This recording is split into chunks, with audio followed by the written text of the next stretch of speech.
आप देख सकते हैं ये एंडी याग लेजर का एक डायग्राम है, डायग्राम नहीं इसका पूरा ये, ठीक है। तो ये एंडी याग लेजर है हमारा, ठीक।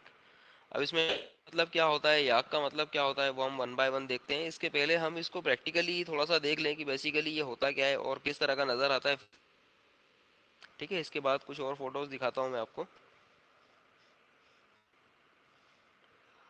यहाँ पर ये जो दूसरा फोटोग्राफ है, ये उस जो अभी मैंने बॉक्स नुमा स्ट्रक्चर आपको शो किया था एनडीए ग्लेजर का, उसका इंटरनल स्ट्रक्चर है। इसके ये कंपोनेंट्स आपको नज़र आ रहे होंगे अंदर का, ठीक है।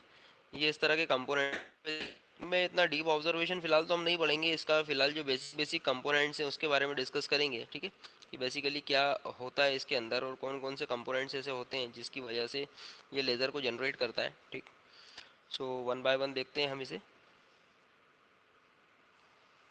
देखिए आपको एक और नज़र आ रहा है फोटोग्राफ यहाँ पर, ये एक दूसरे टाइप का एनडी या ग्लेजर है, ठीक है। तो ये अलग अलग पैटर्न के, अलग अलग कंपनी के, अलग अलग मॉडल नंबर्स के एनडी या ग्लेजर अवेलेबल हैं मार्केट में, जिसका एक थोड़े से रेटिंग वाइज इनके डिफरेंट होते हैं, अलग अलग इनके एप्लीकेशन वाइज इनके स्ट्रक्चर थोड़े से डिफरेंट हो जाते हैं। तो यहाँ पर आप देख सकते हैं बहुत अच्छे से कि ये जो पैटर्न है यहाँ पर, ये जो नोजल दिख रही है आपको, ये बेसिकली लेज़र यहाँ से इमिट होता है बाहर, और ये बेसिकली कुछ टच स्क्रीन डिस्प्ले होता है जहाँ से आप इसकी रेटिंग्स को सेट कर सकते हैं, ठीक है, कितनी इंटेंसिटी का आपको लेज़र चाहिए वगैरह वगैरह।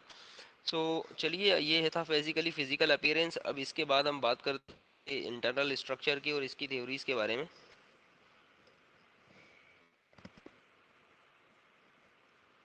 तो आप सभी सामने देख पा रहे हैं, ये आपको एक पीडीएफ नज़र आ रही है, ठीक है, जिसमें एंटी एग लेज़र के बारे में थोड़ा सा थ्योरेटिकल इंस्ट्रक्शंस दिए हुए हैं कि बेसिकली ये होता क्या है। अगर हम थोड़ा सा इसको डीप, तो एंटी एग लेज़र के बारे में यहाँ पर लिखा हुआ है, ठीक है। थोड़ा देखेंगे कि anti egg laser is also type of solid state laser. सबसे पहली बात तो ये कैसा है, एक तरह का सॉलिड स्टेट लेज़र है, क्योंकि यहाँ पर इसमें जो मटेरियल यूज़ होगा लेज़र जनरेट के लिए, वो क्या होगा, एक सॉलिड मटेरियल होगा, ठीक है।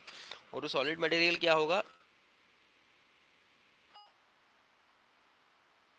और याक का मतलब क्या है, थिंग इज दिस कि ये कैसा है, जिस तरह से हमने हीलियम नियॉन देखा था कि इट्स द लेवल लेज़र, ठीक है, उसी तरह से एनडी याग लेज़र भी कैसा होता है, लेवल लेज़र होता है। फोर लेवल लेज़र के बारे में हमने पढ़ा है। बेसिकली ये कैसा लेज़र ऑपरेशन जिसमें फोर एनर्जी लेवल्स किया जाता है, या हम से एटम को हम एक्साइट करते हैं तो उसका जो एक्साइटिंग स्टेट एनर्जी लेवल होता है वो फोर्थ लेवल का होता है, ठीक है। सो ये भी कैसा होगा, so in this ND stands for neodymium.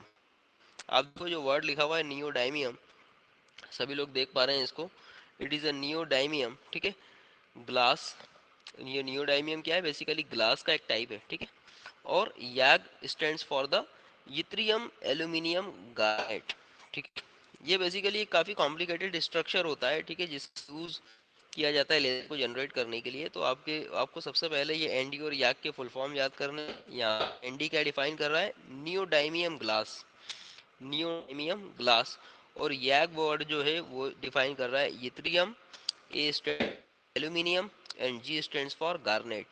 तो ये बेसिकली इसका केमिस्ट्री भी लिखा हुआ है यहाँ पर, Y5Al5O2L, ठीक है। ये काफ़ी इंपॉर्टेंट स्ट्रक्चर है, और ये जो बेसिकली पूरा कॉम्बिनेशन है तीन कंपोनेंट्स का, ठीक है, तीन एलिमेंट्स का, तो बेसिकली ये एक पर्टिकुलर कॉम्बिनेशन स्ट्रक्चर यहाँ पर याग को डिफाइन कर रहा है, ठीक है।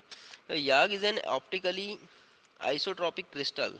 ये कैसा होता है, एक ऑप्टिकली आइसोट्रॉपिक क्रिस्टल होता है, ठीक है। आप समझ गए इसका ऑप्टिकली आइसोट्रॉपिक क्रिस्टल का मतलब क्या है, ठीक है। ऑप्टिकल वर्ड बेसिकली डिफाइन करता है लाइट को, और आइसोट्रॉपिक वर्ड जो डिफाइन करता है बेसिकली कि इस पर किसी लाइट का या दूसरे लाइट का इफेक्ट नहीं पड़ता। तो in this laser sum of the Y3+ in the crystal are replaced by the neodymium ions Nd3+, ठीक है। अब ये बेसिकली यहाँ पर जो कॉम्बिनेशन हम यूज़ करते हैं, ठीक है, एंड और यट्रियम एल्यूमिनियम, इन दोनों का कॉम्पोजिशन यूज़ किया जाता है। तो इन दोनों के कंपोजिशन में बेसिकली सबसे इम्पॉर्टेंट टर्म की यहाँ पर एनडी और याग जब आपस में मिक्स, इसमें Y3+ मतलब यट्रियम के जो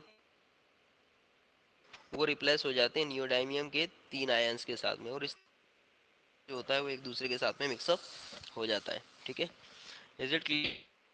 मतलब बड़ा सिंपल सा कॉन्सेप्ट है। जब भी आपको नियोडाइमियम सॉरी एनडीआर लेज़र के बारे में अगर एग्जाम में आता है तो आपको सबसे पहली चीज़ तो ये याद रखना है, नियो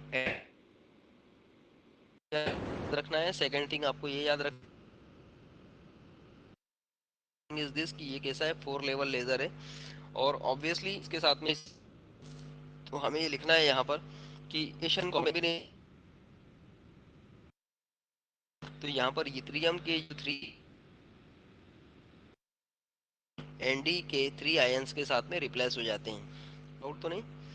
देन जब हम इसके कंस्ट्रक्शन की बात करते हैं, ठीक है, तो इसका कंस्ट्रक्शन देखो आपको ये नज़र आ रहा है, इसका मैंने आपको पूरा फोटोग्राफ दिखाया हुआ है। ये 3D स्ट्रक्चर है सिर्फ सिंपल से स्ट्रक्चर को शो करने के लिए।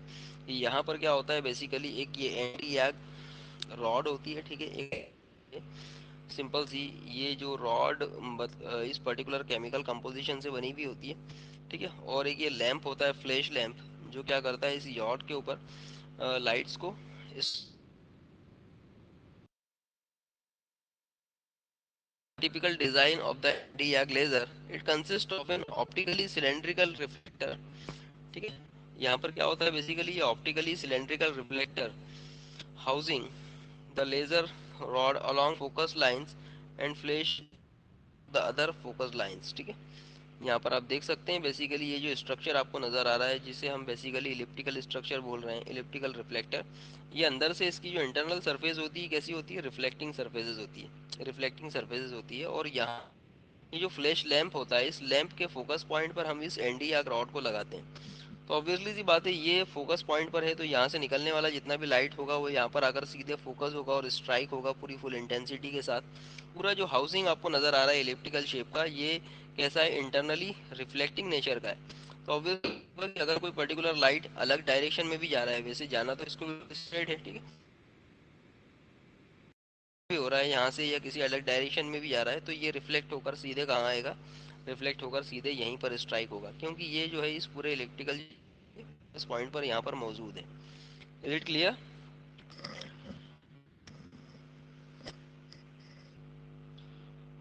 सो चलिए अब इसकी वर्किंग देखते हैं हम लोग। वर्किंग बड़ी सिंपल सी है। वर्किंग कैसे होती है इसकी, तो देखिए क्या लिखा है, figure shows the energy level of ND3+, ठीक है। अब यहाँ पर इसके मैं आपको एक एनर्जी लेवल यहाँ पर शो कर रहा हूँ, ठीक है। अगर आप यहाँ पर देखेंगे, यहाँ पर आप ये डायग्राम देख रहे हैं, एनर्जी डायग्राम, सभी को देख सकता है ये एनर्जी डायग्राम में। यहाँ पर अलग अलग लेवल्स नज़र आ रहे होंगे आपको, ठीक है। जैसा हमने कहा था कि ये 4 लेवल लेजिंग ऑपरेशन है, तो यहाँ पर आप देख सकते हैं, यहाँ पर लेजिंग लेवल आपको नज़र आ रहे हैं E1 E2 E3, ठीक है। और वेयर इज E4, तो ये बेसिकली कहलाएगा E4। अब यहाँ पर क्या होता है कि E4 स्टेट्स को डिफाइन करने के लिए भी दो स्टेट्स हमने और डिफाइन की हुई है, क्योंकि यहाँ पर आपको याद आ रहा होगा हमने एनडी याग जो लिया हुआ है, ठीक है, जिसमें नियोडाइमियम ग्लास हो गया, ठीक है, एनडी डिफाइन कर रहा है, और इथ्रियम एल्यूमिनियम गार्नेट, बेसिकली ये 3 कंपोनेंट्स और हो गए। तो यहाँ पर एक्चुअल में क्या होता है कि अलग अलग कंपोनेंट्स के एक्साइटिंग स्टेट्स भी थोड़े थोड़े वेरी करते हैं, इसलिए यहाँ पर एक कॉम्बिनेशन को डिफाइन करने के लिए हमें यहाँ पर मल्टीपल लेवल्स को डिफाइन करना पड़ता है, क्योंकि भाई सभी के जो एक्साइटिंग स्टेट्स हैं वो सभी कंपोनेंट्स के अलग अलग हो सकते हैं। तो यहाँ पर जो अलग अलग स्टेट्स हैं बेसिकली हमें यहाँ पर अलग अलग कंपोनेंट्स के लिए डिफाइन करने पड़ते हैं, बट ऑल टुगेदर जो इम्पोर्टेंट टर्म होती है वो होती है बेसिकली मेटा स्टेबल स्टेट, जो आप यहाँ पर E3 देख सकते हैं।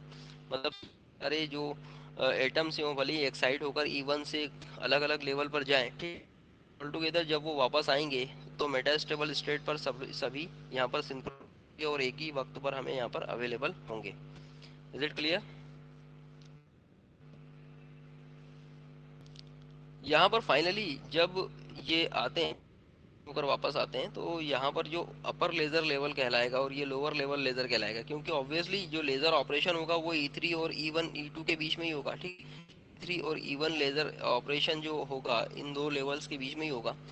तो यहाँ से ये कहलाएगा आपका E3 अपर लेजर लेवल या मेटास्टेबल स्टेट, और दूसरा कहलाएगा E2 लोअर लेजर लेवल। तो यहाँ से जब रिटर्न आएंगे वो कंपोनेंट्स सारे के सारे, वो जो आएगा, तो ऑब्वियसली यहाँ पर जो लेज़र जनरेट होगा यहाँ से वो होगा लगभग 10.640 एंगस्ट्रॉम का, या 10,000, ठीक है। सो ये जो लेज़र ऑपरेशन होगा ये बहुत ही स्ट्रांग होगा, ठीक है, और काफ़ी अच्छा लेज़र माना जाता है इसको, बट क्योंकि यहाँ पर इसका लेज़र की फ्रिक्वेंसी जो होती है वो बहुत कम होती है, इसलिए इसको बहुत ज़्यादा यूज़ नहीं किया जाता।